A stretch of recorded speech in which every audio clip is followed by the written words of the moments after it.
So it's finally happened. Sneako has debated Critical on his Twitch stream and talked about everything. Brandon Buckingham, Cuties, politics, Critical's worldviews. They covered it all. And we got some clips that we're going to take a look at because this conversation was pretty wild. It got pretty wild.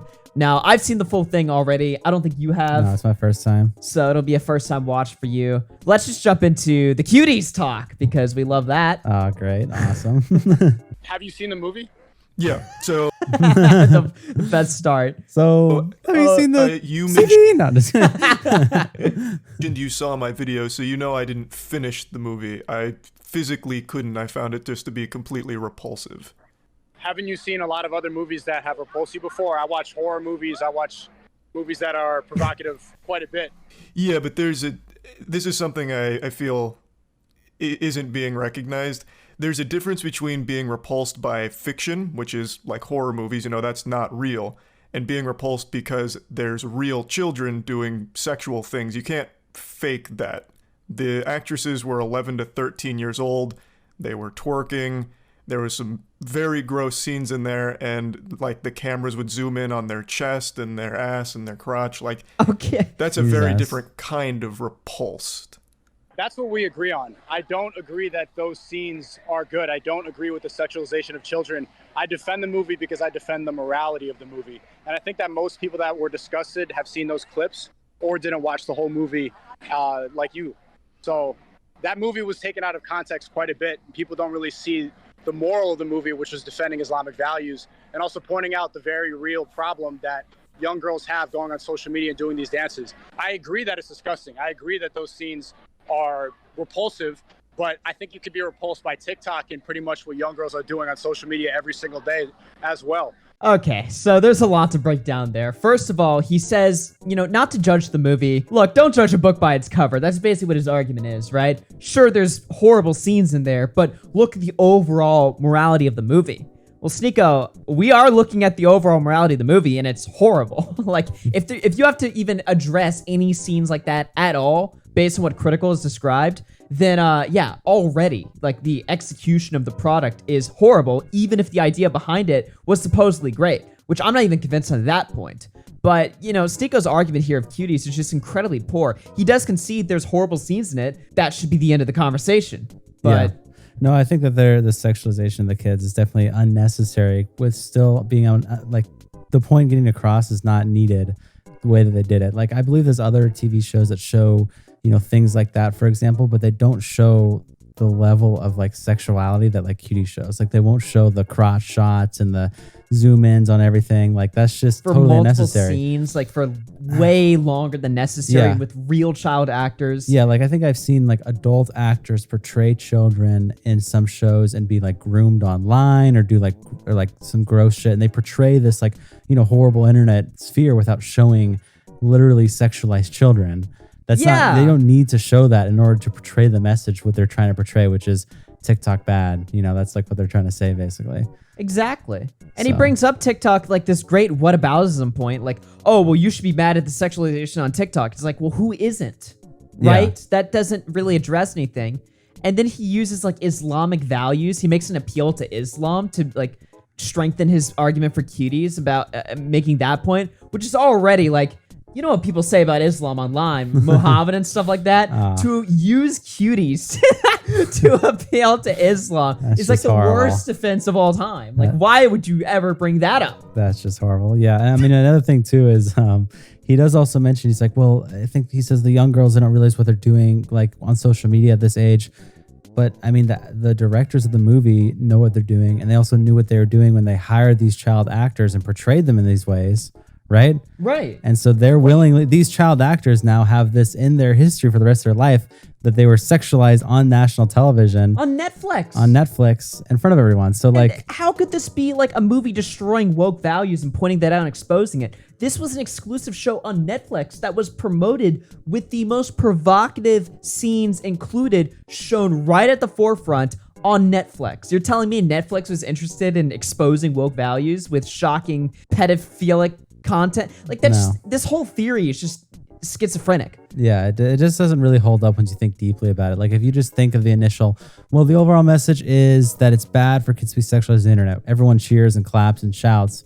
But then when you actually think about what they did, yeah, they ruined these young girls' lives. Now they're always sexualized forever on the internet for all of eternity. How do you think those girls are going to feel in 10 years when Cuties is brought up to them all the time, constantly? They have to look back when they're 12 years old. Like most controversial movie, the most controversial pedophilic movie of all time. And they can see their bodies and see themselves being sexualized by the directors, but it's for a message. It's for portraying a message that it's bad. Yeah, well, you just ruined these kids' lives. I mean, you're contributing to the problem. You're part of the problem. So I don't know. So later on in the stream, they shift the topic off Cuties and get into Moist Critical's world perspective and his lack. Moist Critical doesn't stand for anything. Sneako pushes him on this, and we can see this right here. I've watched you like in high school and college, and it's like drama content, you're covering stuff in the news. I have no clue what your belief system is. I've seen your music videos with the Antichrist, and you're smoking weed, and you play a lot of video games, and you kind of like, there's a lot of other commentary channels. You look at the header, it says, we talk about stuff. And I have no idea what position they're coming from because it's not in your best interest to have a point of view. It's better to just cover drama and make AdSense money off of it. If you have a specific ideology that goes against what social media pushes, look where I am. I'm on Rumble, nobody watches your video, and everyone piles on you. So there's a very big difference. The content you used to make, I wasn't super familiar, but I went back and looked. You used to make thought-provoking, more artsy pieces, and then you transitioned more into lecturing and life advice. The content I make is just purely entertainment, like things I find fun. Now, I do give my perspective on issues, like on things that I'm passionate about, like Cuties. We'll tie it back to Cuties. When I saw that film and the way it was advertised with children twerking on the cover, it made me very upset and very concerned that pedophilia was going to be more normalized, because now you have Netflix with a front page catalog piece that I consider, and many others consider, to be child porn. So I would give my perspective on that. This is gross, and here's why. And then I'd list out some of the absolutely repulsive scenes, like the children watching porn or like campsites, twerking, being filmed twerking, all of it with real children. That's a real problem. When I'm covering goofy shit like Gwyneth Paltrow being sued for a ski accident, do I need to tie it back into like the woke agenda or something in order for you to get my perspective? I don't think so. It should just be about entertainment. So there's their little back and forth on that. And I mean, I completely agree with Critical on this. I don't know if you disagree or not, but not every YouTuber needs to have a greater, grander purpose. In fact, many YouTubers that claim that they have this purpose are totally lying to you and grifting and telling you that so you sign up for their monthly programs so they can drop truth bombs to you every month, when in reality, they're telling you nothing of substance. So I am much more interested in listening to a YouTuber that has no purpose, because usually, I'm just looking for something to laugh, right? If I want purpose, I'm not going to go to YouTube. There's better resources out there. Yeah. Well, I mean, this is another one of Sneako's things where it sounds nice on the surface, but when you add real life to it, it just doesn't make any sense. Like, he's obviously trying to preach a message. Well, you need to have purpose with what you're saying. You need to have purpose behind your messages. Like, you need to have beliefs. Like, I don't know what your beliefs are. But then you crack it down. It's like, well, yeah, I mean, Critical is just an entertaining YouTuber that you can watch to pass the time, to enjoy yourself. It doesn't need to be that much deeper. There doesn't need to be that much depth to it. It's really not that serious. And also, like you said, you can't even the people who are like have a purpose, have a meaning, you can't guarantee that they're not grifting. You can't guarantee that they're not just lying to you or manipulating you for some other reason. So even then, it's like, it gets just complicated, even when you try to have a purpose and a real meaning behind your message. So it's just something that sounds nice to say, but it just doesn't really apply to the world. Yeah. If you want purpose, there's probably better websites to go to or resources in real life. Yeah. So context for this next clip, all right? So they get into the Brandon Buckingham discourse. This is where it starts to get more YouTube drama-y. And this is Sneako's response to why he was ducking the Brandon fight. I have a very clear point of view. What do you think that I've said that I don't believe in? So we'll use our beef, for example. You think I'm weak for not taking you up on a boxing fight. But on the same side of that coin, you won't take Brandon Buckingham up on that boxing fight. The whole point was, I don't stand by my beliefs because I won't fight you for it. Well, with that perspective, why wouldn't you fight Brandon Buckingham when you feel so strongly about your beliefs and he says the same things I do? Wouldn't you want to prove that you stand? The first fight that I want to take would be against somebody, one, who has more clout than me, Two, I So disagree with selfish. ideologically. I don't disagree with him ideologically at all. But he says the don't same really things I know. say about you. This person has been obsessed for a long time. He's suing me for emotional distress. Personally, I don't care about this person, and there's no benefit for me to take my first fight with this person. So then if your I fought beliefs. somebody, I challenge. So then you're. The reason I was banned on Twitter for challenging Hasanabi to a fight. One, because a lot of people want to see that. He's well known. He disagrees with me completely. There's a lot of tension for that fight. If I fought you, you have said a lot of things that are very negative about me. There's beef in the air. And you talk a lot about me, so things that you probably wouldn't say to my face. It would be an entertaining fight. But that's not the point. The whole point is you think I am weak, and you keep harping on this for not taking you up on the fight. But you won't take someone up on a fight that's saying the exact same things I am. So it seems like the beliefs, you don't stand by that strongly if you're not confident you can make a spectacle. Charlie, we both know you wouldn't accept the fight. Right, I made that very clear. We both know. Even when I challenge you, we both know. It's to point out that a lot of people talk a lot of talk online, and they never have to face the consequences because they stay in their room gaming all day. That was to point it out. All right. Well, okay. That point is just a little bit kind of cope. It's like, wow, trolls won't say it to my face. Yeah, because they're trolling you. But more on top of that point, he draws a distinction on why he'll challenge Critical to a fight, but he won't accept Brandon. And it's because of ideology. Him and Brandon aren't fighting a political war. It's personal, and he doesn't want to feed into it. Whereas him and, I guess, Critical, but they also really aren't fighting a political war either. Yeah, I mean, his point about Hassan, if that was his only thing, that would make sense, because he's like, well, Hassan and me, we're totally like basically polar opposites. Yeah. I'd be like, cool. But him and Critical aren't really polar opposites. Critical is like a middle of the road, just entertaining normie guy. To my knowledge, I don't know much about Brendan Buckingham, but I don't think he's a left-wing crazy guy like Hassan. I don't think he's a works with right-wing. Sam Hyde. Yeah, so Brandon is, I mean, he's even closer. I mean, they're like basically both just, Critical and Brandon are both just kind of there. They're not really anything crazy. Yeah. But it goes into his first point of, I want someone who has more clout than me. So he's willing to leech off of Critical's clout, but... Well, isn't that what he criticizes drama channels for doing? Leeching off bigger names? Yeah. Okay. I mean, that's what he's doing here. It's just because Critical's not that much notably different than Brandon, but he's got more clout. So that's the dub for Sneako, I guess. Nice. Now, this debate, like Sneako's response video, which we did review, but unfortunately the footage is lost to the end of time.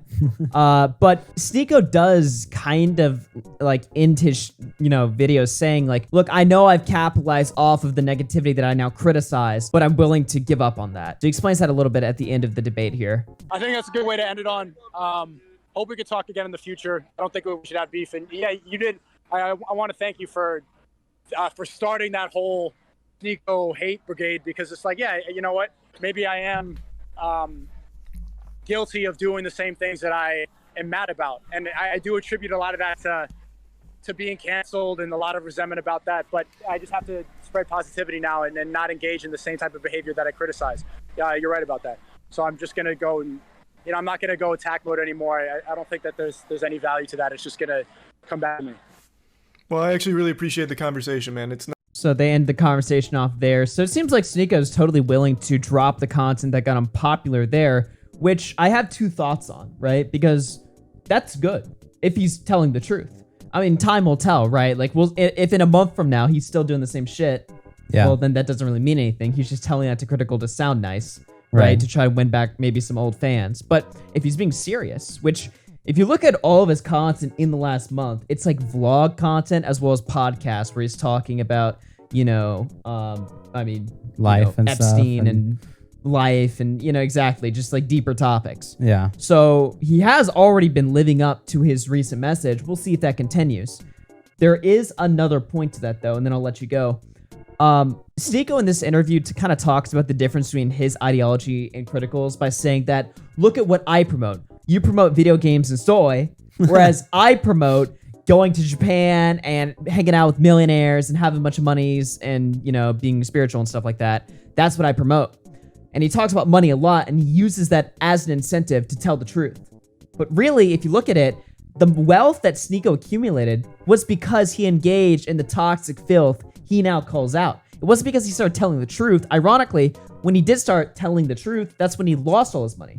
That's when he lost his platforms. He was getting attacked and smeared. And that's when he had to move to Rumble, where he's making significantly less money, right? So I find it a little bit weird that he uses wealth as like an excuse to promote his lifestyle, when if you look at what he's promoting now, it's like, well, no, you promote truth telling, which is counterintuitive to wealth accumulation.